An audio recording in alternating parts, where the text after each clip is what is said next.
In the lead-up to the dramatic confrontation between the United States and Canada, President Donald Trump issued what many described as his most aggressive border ultimatum yet. I look forward to that. The G7 used to be the G8. Barack Obama and a person named Trudeau didn't want to have Russia in. And I would say that that was a mistake, because I think you wouldn't have a war right now if you had Russia in. And you wouldn't have a war right now if Trump were president 4 years ago. But it didn't work out that way. But it used to be the G8, and now it's, I guess, what's that, 8 years ago, it switched over. They threw Russia out, which I claimed was a very big mistake. Even though I wasn't in politics then, I was very loud about it. It was a mistake in that you spend so much time talking about Russia, and he's no longer at the table, so it makes life more complicated. But you wouldn't have had the war. Other than that, I think we're going to accomplish a lot, and I expect to. And I think our primary focus will be trade, and trade with Canada, and I'm sure we can work something out. Yeah, very good. Thank you very much. Yeah, so much. Thank you very much. Mr. President, holding up a deal with Canada? Say it. What is holding up a deal with Canada from your perspective? It's not so much holding up. I think we have different concepts. I have a tariff concept. Mark has a different concept, which is something that some people like. But we're going to see if we can get to the bottom of it today. I'm a tariff person. I've always been a tariff. It's simple, it's easy, it's precise. Trump, who is no stranger to stirring controversy, took a hard line, stance on trade and border security, demanding Canada comply with his demands or face severe consequences. His message was simple, direct, and unmistakably harsh: comply or prepare for an economic showdown. At the heart of this border conflict was Trump's belief that America had been taken advantage of for far too long, especially in trade with its northern neighbor. Thank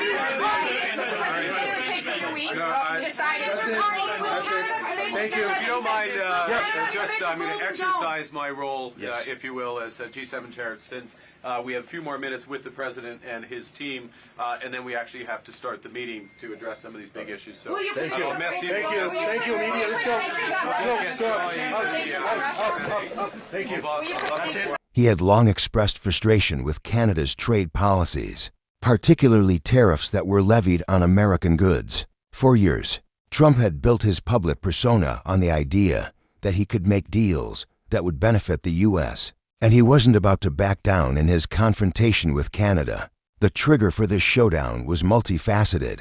Not only did Trump see Canada as an economic adversary, about tariff whiplash right in the middle of these intense negotiations with Canada, the president announcing he will now be hitting one of our largest trading partners with a 35% tariff starting on August 1st. The president posting this letter that he sent to the Canadian Prime Minister on social media. It says, instead of working with the United States, Canada retaliated with its own tariffs.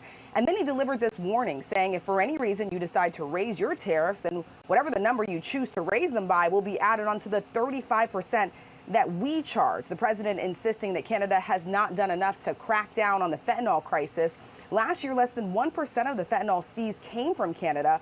Overnight, the Canadian Prime Minister, Mark Carney, saying they're making progress on that. He added, the Canadian government has steadfastly defended our workers and businesses. We will continue to do so as we work towards the revised deadline of August 1st. Now, it's unclear if the president's new tariff rate will apply to all Canadian products. We know there have been some exceptions in the past, and I'm told that there could be still some exceptions in place, but ultimately that will be up to the president to decide. And we know that these tariff rates continue, these threats continue, the president continuing to send out those letters. But the political landscape was also shifting. At the G7 summit, Trump made headlines by publicly criticizing Canada's position on several key issues, including Russia's exclusion from the group. He argued that by expelling Russia, the G7 had made a mistake that contributed to the current geopolitical tensions. But the real focus was on Canada's refusal to meet Trump's demands, particularly in relation to trade and border security. Trump's ultimatum came with a deadline and a clear warning. If Canada failed to make significant concessions, the U.S. would impose a sweeping 35% tariff on Canadian goods. This threat wasn't just about trade, it was a calculated move to show the world that the U.S. was willing to leverage its economic power to force its neighbors into submission. U.S. President Donald Trump has announced a 35% tariff on Canadian goods to go into effect on August 1st. The president making the announcement shortly after 8 p.m. Eastern Time, posting a letter to the Prime Minister on his Truth Social account. In the letter, Trump cites his concerns over fentanyl flowing into the country and claims Canada didn't address the problem and only implemented tariffs of its own. The letter says the 35% tariff will apply to all Canadian imports, separate from the existing levies on autos, steel, and aluminum. He says the U.S. will escalate the tariffs if Canada retaliates to this latest threat. The letter cites other concerns, including Canada's supply management system.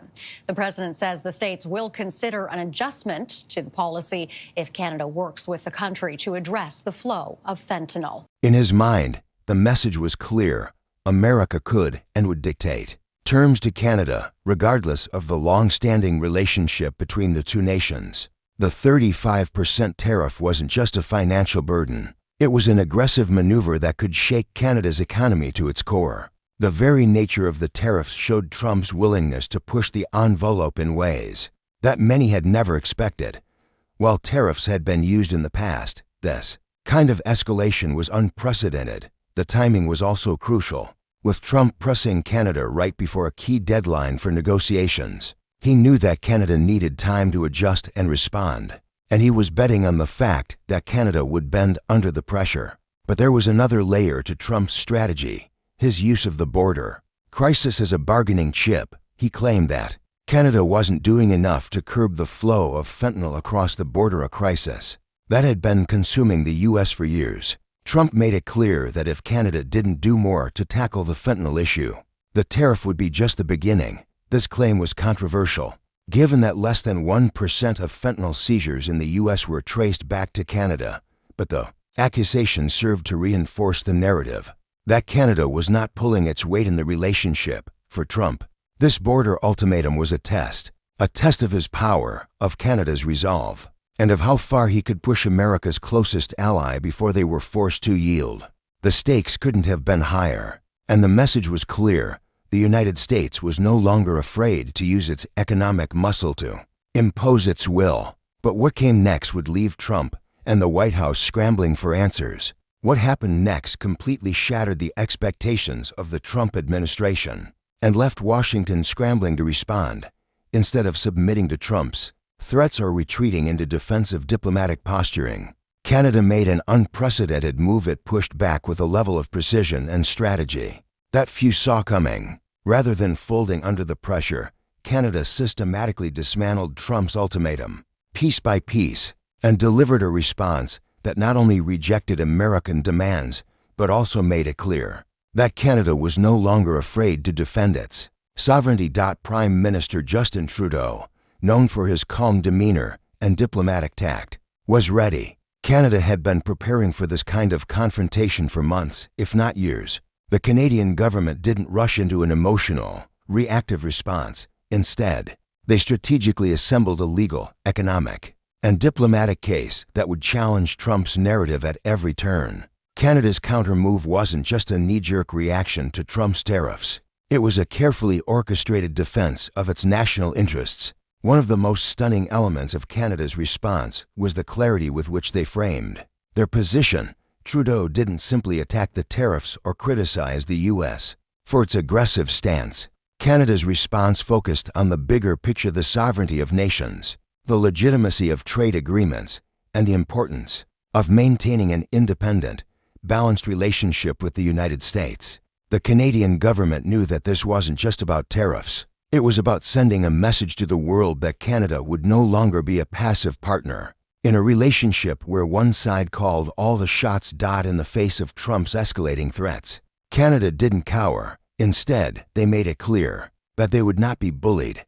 Trudeau's administration released a series of public statements, as well as a detailed letter outlining the steps Canada would take in response. The language was firm but measured, demonstrating that Canada had no intention of rolling over. One of the most significant parts of Canada's response came from Minister of Foreign Affairs Chrystia Freeland, who declared that Canada would respond with retaliatory tariffs that would hit the U.S. where it hurt the most. Freeland also emphasized that Canada would not make concessions under duress. She drew a line in the sand. Canada would defend its workers, its businesses, and its values. The language used was less about confrontation and more about standing up for principles that the U.S. and Canada had long shared: fairness, respect for agreements, and mutual benefit in trade. What made Canada's response even more remarkable was its sophistication. Rather than just retaliating with tit-for-tat tariffs, Canada used its leverage to address broader issues,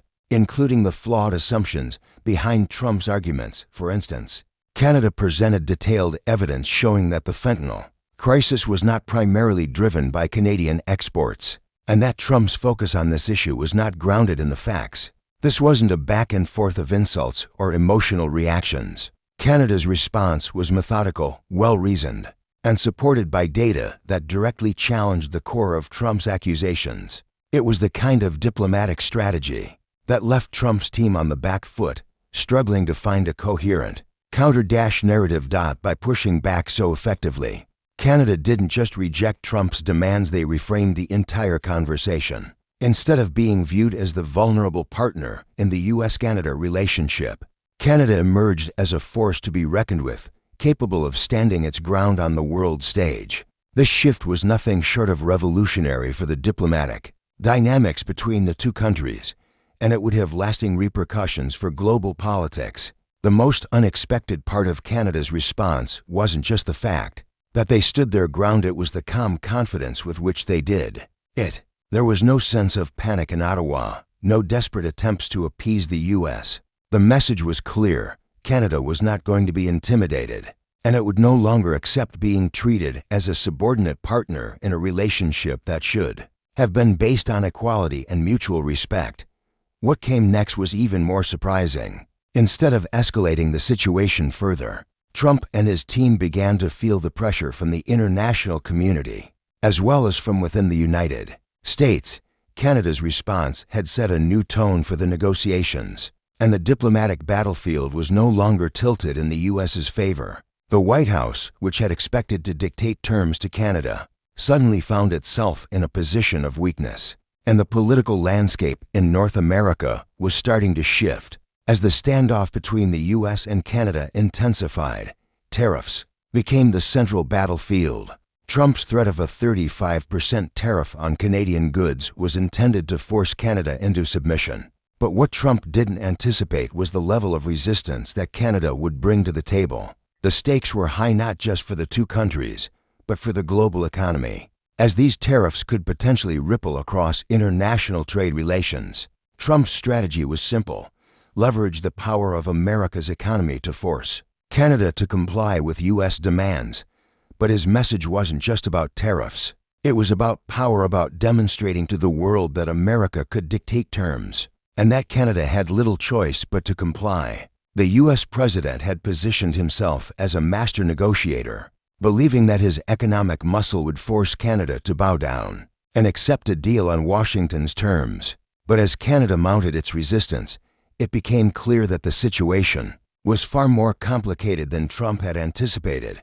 Rather than retreating, Canada fought back with its own tariff response. In what could be seen as a direct challenge to Trump's demands, Canada announced retaliatory tariffs on a range of American products, targeting industries that were critical to the U.S. economy. This wasn't just about hurting individual industries, it was about sending a message: Canada was not going to be bullied, and it had the tools to protect its interests. The Canadian government's move was calculated.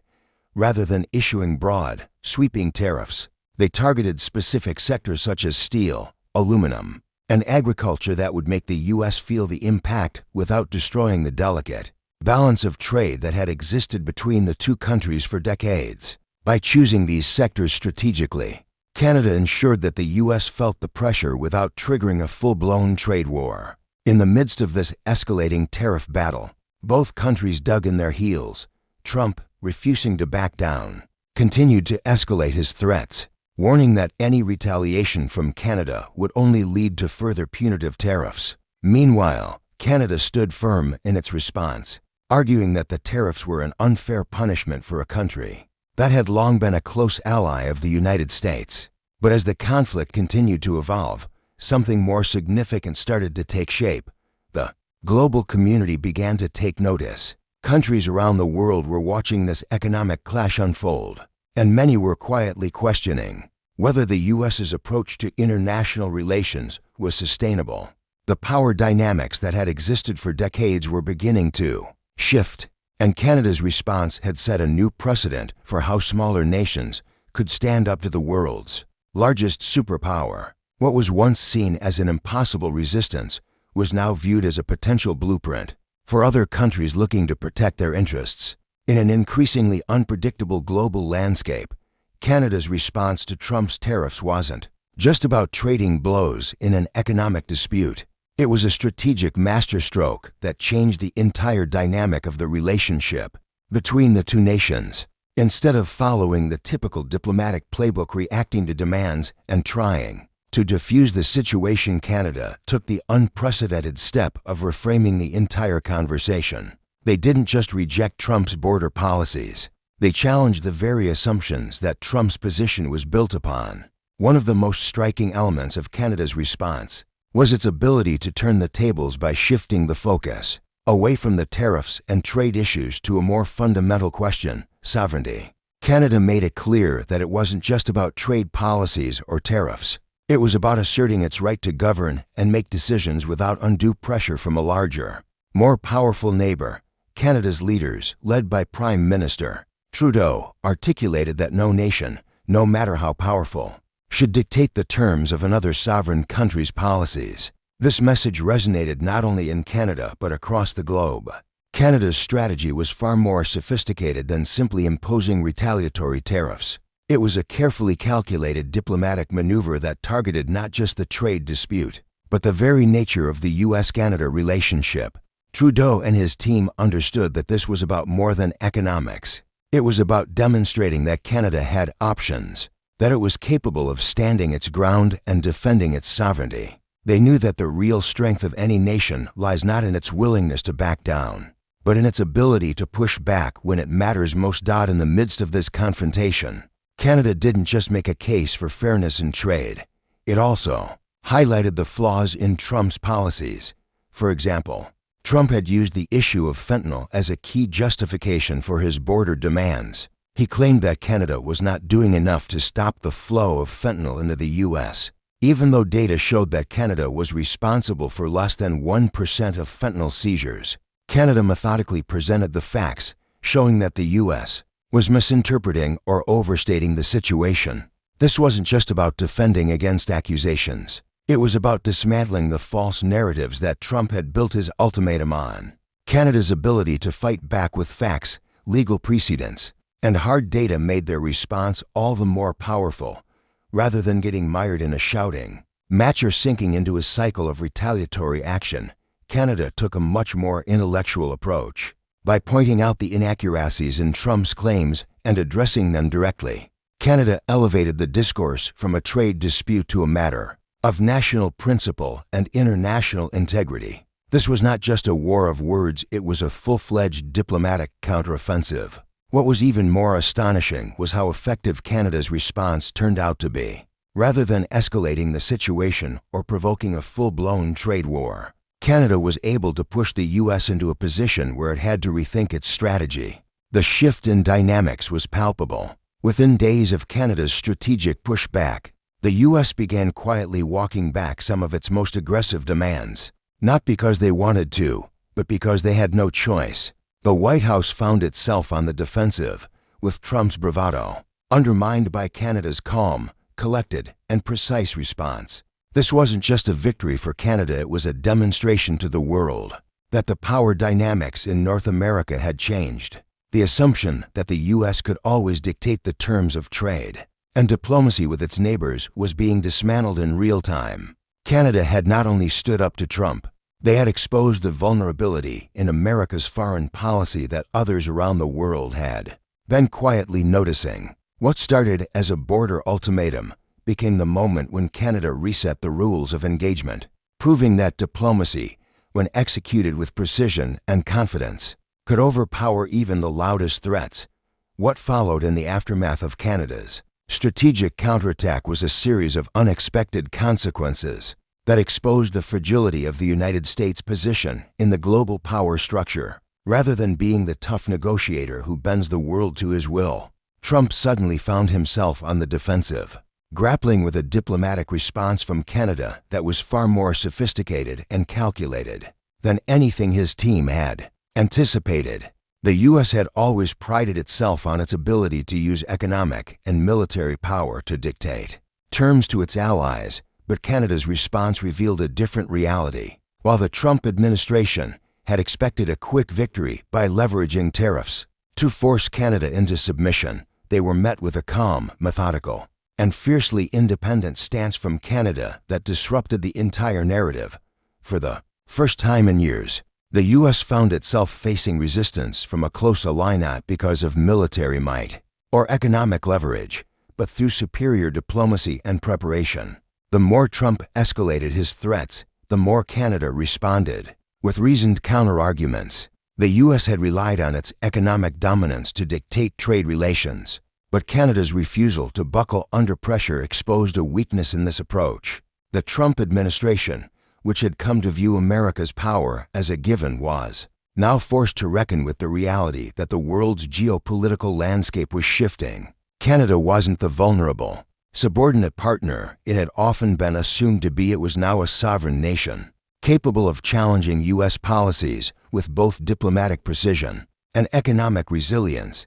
Behind the scenes, the situation in Washington was far from the confident, unshakable force the Trump administration had projected. Rather than rallying around a unified response, key figures within the U.S. government were caught off guard by the forcefulness of Canada's response. Different departments ranging from the State Department to the Department of Homeland Security were sending mixed signals, and the White House found itself scrambling to adjust its strategy. This lack of cohesion within the U.S. government was telling. While the Trump administration had been ready to impose harsh tariffs and economic pressure, it was now clear that the situation was much more complex than anyone had anticipated. There was no unified strategy to combat Canada's well-coordinated pushback, and the lack of clarity from within the U.S. government only deepened the diplomatic crisis. Meanwhile, Canada continued to advance its position. Instead of engaging in a cycle of escalating retaliation, Canada focused on building a broader narrative about fairness, sovereignty, and the principle that no nation, no matter how powerful, should be able to dictate the terms of another sovereign country. This wasn't just about trade, it was about a fundamental shift in the global understanding of power. Canada wasn't just defending its economy or its people.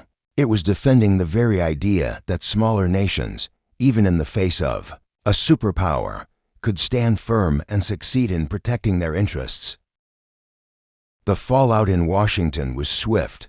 The narrative of America as the unchallenged global leader was beginning to crack. Trump had built his presidency around the idea that the U.S. could command the world through economic leverage and military might. But Canada's refusal to yield challenged that narrative head-on. As international media outlets and even U.S. commentators began questioning America's foreign policy approach, the U.S. found itself facing a growing realization. Its power was no longer guaranteed, and its influence was being tested in ways it hadn't been in decades. The shift in power was evident not just in the U.S.-Canada relationship, but in how the world viewed American diplomacy. For years, Washington had relied on its dominance to force compliance from its allies. But Canada's successful pushback sent a clear message to the international community. America's traditional approach to diplomacy was no longer as effective as it once was. Other countries, watching closely, began to reassess their own relationships with the U.S. and started exploring new avenues for cooperation that didn't rely on American leadership. In many ways, what happened between the U.S. and Canada served as a warning sign to other nations. The era of unquestioned American dominance might be coming to an end. This realization sent shockwaves through Washington as the political and diplomatic establishment began to understand that their grip on global influence was loosening, and that the shift could have far-reaching implications for American foreign policy in the years to come.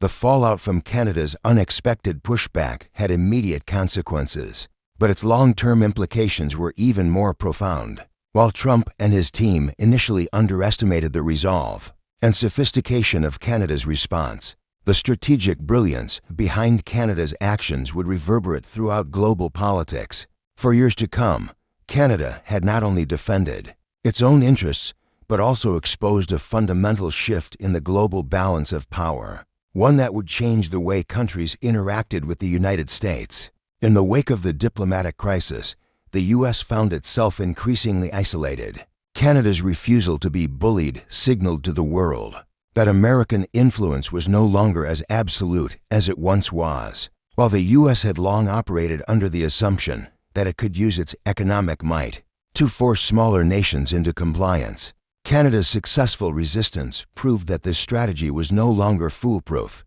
The relationship between the U.S. and its allies, particularly those in North America, would never be the same. What made Canada's response so remarkable wasn't just the tactical brilliance behind it, but the underlying message it sent. Countries don't have to accept American demands without question. This realization spread quickly. Other nations, watching the situation unfold, began to reassess their own relationships with the U.S. and started exploring alternatives. Countries that had long relied on American economic and military power to secure their interests began to wonder whether they could create their own networks of influence, networks that didn't necessarily rely on U.S. leadership or approval. In the years that followed, Canada didn't just stand its ground. It built new relationships, solidified old ones, and diversified its international partnerships. Canada's counterattack in the tariff dispute with the U.S. became a blueprint for other nations dealing with American pressure. Countries like Mexico, frustrated by U.S. trade policies, began to mirror Canada's approach, strategically pushing back on American demands and exploring new avenues for cooperation. Europe, too, saw an opportunity to recalibrate its relationship with the U.S., seeking to strengthen economic and political ties without being overly reliant on Washington. Perhaps the most significant consequence of Canada's stand was the shift in global diplomatic tactics. Instead of relying solely on economic leverage or military might, countries began to realize the power of well-prepared, fact-based diplomacy. Canada's success proved that knowledge, preparation, and strategic coordination could be as effective as economic muscle when it came to global negotiations. By presenting facts, challenging assumptions, and standing firm on issues of sovereignty and fairness, Canada had set a new standard for how countries could assert themselves in the face of larger powers. For the United States, the long-term consequences were equally stark. The assumption that American power was invincible was shattered. As Canada had demonstrated, the U.S. could no longer rely on brute force or coercion to maintain its dominant position in the world. The diplomatic vacuum created by this failure allowed other countries to assert their own influence, and over time, America's role as the unquestioned leader of the global order began to slip. In the broader context of international relations, this shift in power dynamics had far-reaching implications. The traditional model of global diplomacy, where the U.S. dictated terms and other nations complied, was increasingly questioned. The world was changing, and the U.S. was struggling to adapt. The global community began to develop new alliances, create alternative trade networks, and assert their own sovereignty in ways that didn't require American approval. As America's global influence continued to wane, the question became, what kind of world were we moving toward? The events that unfolded between Canada and the U.S. didn't just reshape the North American relationship. They altered the course of global diplomacy, with countries no longer afraid to push back against U.S. demands. In many ways, the U.S. had overestimated its ability to control the international narrative. The shift that Canada had sparked marked the beginning of a new era, one where diplomacy, fairness, and sovereign independence would take center stage, replacing the old norms of economic domination and political coercion. And this was just the beginning. As more countries began to follow Canada's example, the U.S. found itself facing a world that was no longer content to simply fall in line. With American interests, the age of American dominance was over. What emerged in its place was a more complex, interconnected world where the power of diplomacy, alliances, and mutual respect would define the future of international relations. And the U.S., once the unchallenged leader, would have to adapt to this new reality or risk being left behind. Canada's bold stand against the United States had a ripple effect far beyond North American borders. What started as a seemingly localized trade dispute soon evolved into a global turning point that revealed profound shifts in how countries were approaching international relations. The world had watched as Canada, a country traditionally seen as a quiet ally of the U.S., boldly resisted the demands of its much larger neighbor, and in doing so, it changed the rules of engagement for all nations. In the aftermath of the U.S.-Canada standoff, it became increasingly clear that the world's geopolitical dynamics were in flux. The assumption that America could simply impose its will on its allies, especially Canada, a close economic and political partner, was no longer valid. Other nations began to realize that they, too, could challenge the dominant superpower, and the precedent set by Canada's response would inspire a new generation of diplomacy based on fairness, independence, and strategic preparedness. One of the most immediate effects was the way it reshaped the conversation in Europe, Asia, and beyond. As countries watched the U.S. struggle with its newfound vulnerability, they began to question the long-standing belief that aligning with American interests was the only way to secure their futures. European countries, in particular, began looking for ways to strengthen ties with one another and develop independent trade and political relationships that didn't rely on Washington's approval. The European Union, which had long been critical of U.S. trade policies under Trump, saw an opportunity to deepen economic cooperation and political alliances within the continent. Discussions about creating alternative economic networks, bypassing U.S.-dominated trade routes, and asserting Europe's role as a global power gained momentum. The EU realized that it didn't need to bow to U.S. pressure, and by building stronger ties with nations like Canada and other like-minded countries, it could forge a new path forward. Even in Asia, traditionally one of the most U.S.-aligned regions in the world, there was a shift in thinking. Countries like Japan and South Korea, who had relied heavily on American military protection and economic influence, began to reevaluate their position. Seeing Canada successfully resist U.S. pressure, Asian countries realized that they too could assert their sovereignty in ways that didn't rely on Washington's security guarantees. This shift in perspective was slow but significant, as countries in the Asia-Pacific region started strengthening ties with other regional powers, diversifying their partnerships, and establishing more independent economic and political frameworks. Meanwhile, in Latin America, nations that had long been under the shadow of American influence saw a new opening.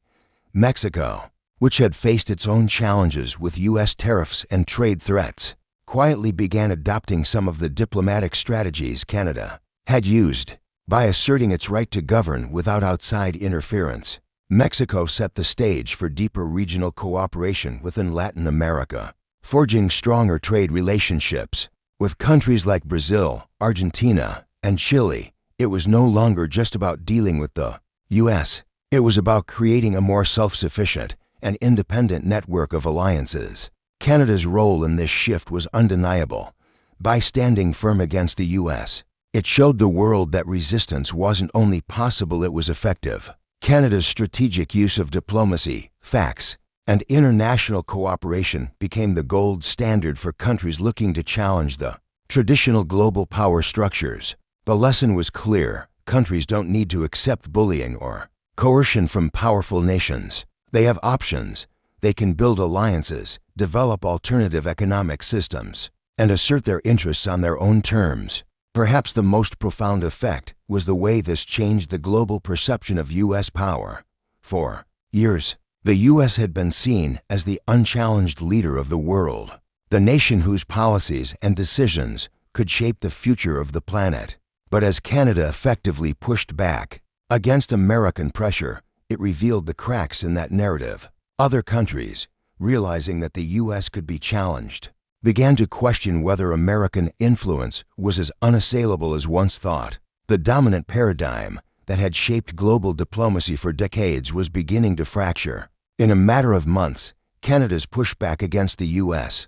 set a new diplomatic precedent, one where smaller nations could no longer be dismissed or disregarded. This was a seismic shift, the reverberations of which were felt across the globe. And while the U.S. was still a dominant force in world affairs, the events surrounding the border ultimatum demonstrated that the rules of international engagement were changing, and that American hegemony would no longer go unchallenged. For the first time in decades, countries all over the world began to understand that the future of global diplomacy would not be defined by one nation's unilateral power. It would be shaped by a new era of cooperation where sovereignty, fairness, and strategic partnerships were at the forefront. And this new global order, in many ways, had been sparked by the quiet but powerful resistance of one nation, Canada. Canada's resistance to U.S. pressure didn't just redefine the U.S.-Canada relationship, it set the stage for a broader, global shift in diplomacy. What had been a one-sided dominance by the U.S. was slowly being replaced by a more balanced, multipolar world where smaller nations could assert themselves without fear of retaliation. By standing firm against Trump's border ultimatum, Canada proved that no nation, no matter how powerful, could dictate terms to its neighbors without consequences. The ripple effect was swift. European nations, tired of being pushed around by American policies, began strengthening internal alliances and expanding trade networks that didn't rely on the U.S. Asian and Latin American countries also took note, seeking to diversify their relationships and build more independent frameworks for cooperation. The days of unquestioned American leadership were over. A new era was dawning, one where diplomacy was no longer just about economic leverage and military might. It was about fairness, collaboration, and mutual respect. Canada's stand didn't just change the North American balance of power, it reshaped global diplomacy. Countries learned that through preparation, unity, and a firm stance on sovereignty, they could challenge the status quo and craft their own path forward. In this rapidly changing world, the world is changing, and Canada's bold stand against U.S. pressure is just the beginning. Countries everywhere are realizing that they don't have to accept dominance. Diplomacy, fairness, and sovereignty matter more than ever. If you're intrigued by this shift in global power dynamics, don't miss out on what happens next. Subscribe for more insights into how international relations are evolving. And stay tuned for the latest updates on this game-changing new era of diplomacy.